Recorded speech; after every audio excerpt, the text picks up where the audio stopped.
नमस्कार, मेरा नाम विदुषी है। यावा आयुर्वेदा में आपका स्वागत है।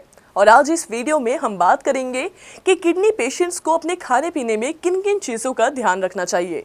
हर एक किडनी पेशेंट के लिए ये जानना बहुत ज़्यादा ज़रूरी होता है कि उन्हें क्या खाना चाहिए और क्या नहीं। तो चलिए शुरुआत करते हैं इस वीडियो की और ये समझने की कोशिश करते हैं कि हमने खाने में क्या चेंजेस करने हैं और क्या नहीं। जब भी किसी पेशेंट की किडनी खराब होनी शुरू होती है तो किडनी के काम कम करने की वजह से बहुत सारा क्रिएटिनिन, यूरिया इकट्ठा होना शुरू हो जाता है। इन दोनों के साथ साथ बॉडी में पोटेशियम की मात्रा भी बढ़ना शुरू हो जाती है। तो अगर हमारा खाना बदल रहा है तो खाने से मिल रहे प्रोटीन्स, विटामिन्स, मिनरल्स, फैट्स, इन सब की मात्रा भी बदलेगी। हमने यही चेंज या बदलाव मैनेज करना है। जो चीज़ें हमारी किडनी के लिए या हमारे हार्ट के लिए या बाकी ऑर्गन्स के लिए खतरनाक हो सकती हैं, उसे हमें अपनी डाइट से बाहर करना है। ग्रीन लीफी वेजिटेबल्स यानी कि हरी सब्जियां, इनको हमारे घर में कैसे बनाते हैं? ज़्यादातर लोग बनाते हैं साग की तरह। सरसों का साग बनाते हैं, पालक का साग बनाते हैं। पर अब जब हम साग बनाते हैं, इन पत्तेदार सब्जियों में जो पोटेशियम की मात्रा होती है या कहीं जो पोटेशियम कॉन्सेंट्रेशन होता है, वो पहले से कई गुना ज़्यादा बढ़ जाता है। रीज़न मैं आपको समझाने की कोशिश करती हूँ। उम्मीद करती हूँ आप सभी मेरी बातों को समझ पाएंगे।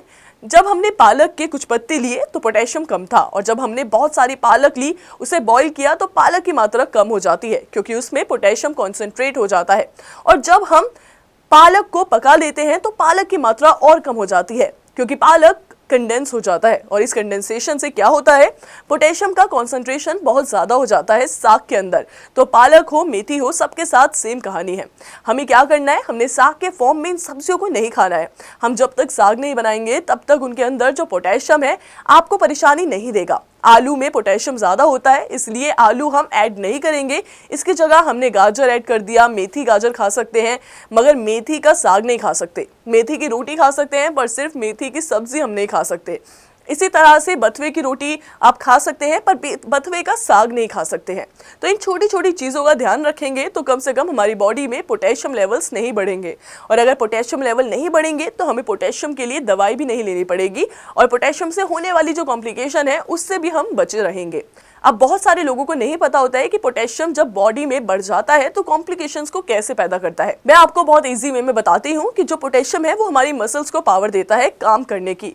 जब इसकी मात्रा बढ़ जाती है, यही पोटेशियम हमारी मांसपेशियों में थकावट पैदा करता है। अब हमारा जो दिल है वो हर सेकेंड धड़कता है, जो हमारी पूरी बॉडी को ब्लड प्रोवाइड करता है, वो भी मांसपेशियों बना होता है।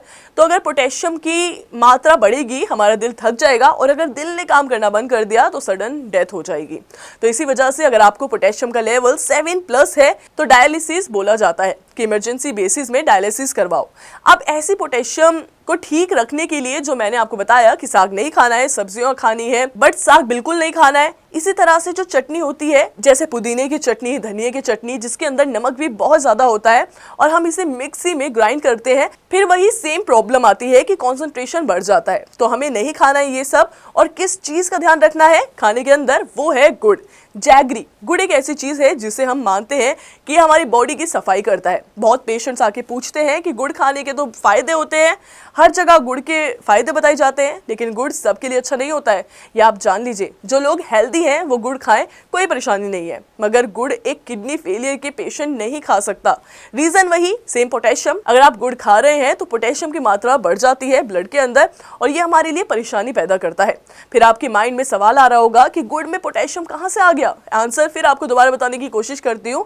आपने गन्ना, शुगर केन लिया, फिर आपने गन्ने का जूस निकाला, फिर जूस को पका के इतने से इतना सा गुड़ बना लिया, तो जो पूरा गन्ने का पोटेशियम था इतने से गुड़ में आ गया।